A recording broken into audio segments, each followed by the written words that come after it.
Alright, hello everybody. My name is Christian Werner and welcome to the first virtual senior tech help tutorial. Today we'll be presenting how to get familiar using the Zoom software, and bear in mind this is the same software I will be using for all of my tutorials, so I thought it would be a good idea to get this taken care of so we don't have any problems in future Zoom meetings. Okay, so starting off with the basic requirements for Zoom. First, you will need a smart device, and this can be a smartphone, iPad, tablet, or a computer with a microphone and a camera. However, a camera is not required. And the next thing you'll need is a internet connection, and this could be Wi-Fi or a mobile data. And as long as it has a strong connection, you should be good. And last but definitely not least is the Zoom software. Now, this is different for computers and mobile devices. For computers, as soon as you attempt to join a meeting, you will be requested to download the Zoom software. And as soon as you download the software, you can then join the meeting. As for mobile devices, you will have to download the app for the Zoom software. Once you download the software, the app will give you instructions on how to set it up, and then you can join the meeting. Now, to join a meeting, particularly for my senior tech help tutorials, you will need to be able to click on a link. Now, this link will either be sent through email, or you can just find it on the website for the virtual senior tech help. This will take you directly to the meeting, and once you join the software, will ask you to make sure you have a microphone and or a camera, and then you will be admitted into the meeting. So now I want to go over the Zoom layout and the tools you will be using. So this is the general layout for the Zoom software. I will not go over every single item on this toolbar. You see at the bottom of the very screen down here. I will only go over the things necessary for you to participate in my Zoom meetings. So starting at the bottom left corner down here, you will see an icon titled Mute and Stop Video. This controls what other viewers see and hear from your device.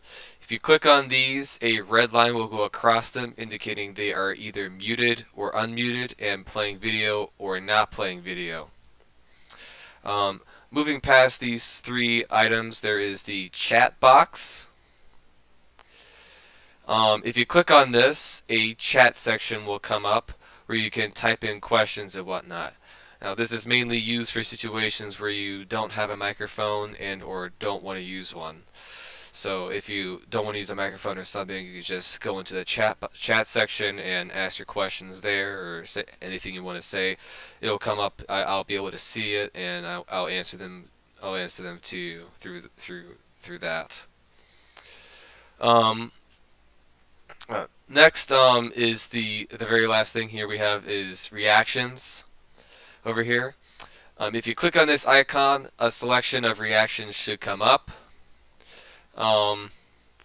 When you select these icons or reactions, whatever you select will be displayed for everyone else to see. This can be useful when you have a question and want to raise your hand but don't have a camera for me to see you raising your hand. And I also highly suggest you to use that for questions because I will notice that right away and be able to answer them immediately.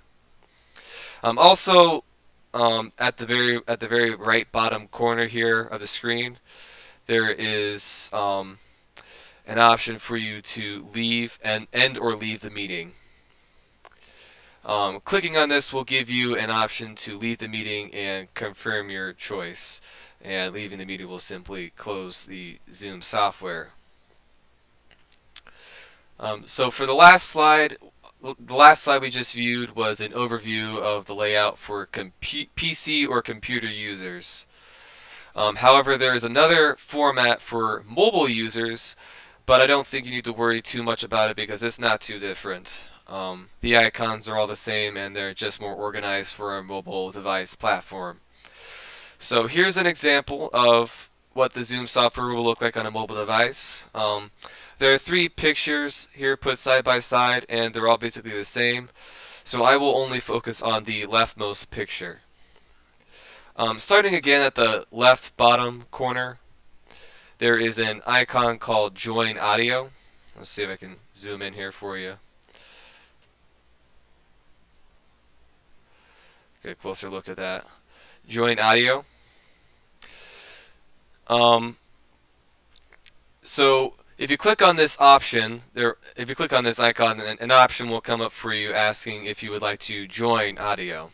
If you choose to join audio, the mute icon will take the place of the join audio. The mute icon that I showed in the last slide was what I'm talking about.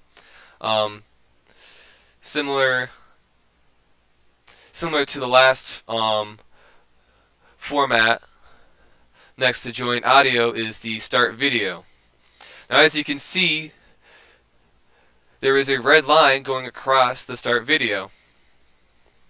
This means that your camera is not being used, and once you tap on this, the line will go away and your camera will turn on. Let me zoom out here. Moving past the share screen and participants, there is an option. There's an icon that has 3 dots, and that is titled as More. Now, if you tap on this, more options will come up on your screen, such as chat and reactions. That will be how you access the chat and reactions on mobile devices. Those 2 icons I had on the PC layout for Zoom. So if you click on More, you'll have an option to click on Chat and Reactions. So if you want to go on the chat section for the Zoom meeting on a mobile device, that's where you go for that. So yeah.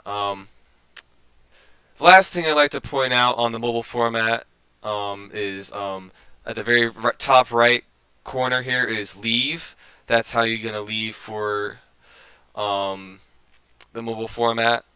Also, I should point out that after a minute or so of no contact between your fingers and the screen icons and the audio video will leave, and the leave option will disappear from your screen. So you won't have the leave or anything down in the toolbar down here. And don't freak out. Don't freak out. They're not gone. They're just they just went away so you can see more of your screen, depending on what device you have. Maybe a small screen and is trying to optimize for that setting. So in order to get those back, in order to see these again, you just simply need to tap on the screen and they'll come right up. All those options will come right back up. So there's nothing to worry about there. So that is all the things you should need to know to effectively use Zoom, particularly for my classes. So yeah, while this video wasn't recorded live, my future tutorials will be done on Zoom, where you all can participate and join me. So also after each tutorial, I will then post the meeting on the Wilkes-Barre YMCA YouTube channel. And if you weren't able to join us live and are watching this on the YouTube channel, please feel free to ask questions and give your suggestions in the comments section below. There I will review and answer the questions for 1 week after posting each video. So thanks again for watching, and I will see you in the next tutorial.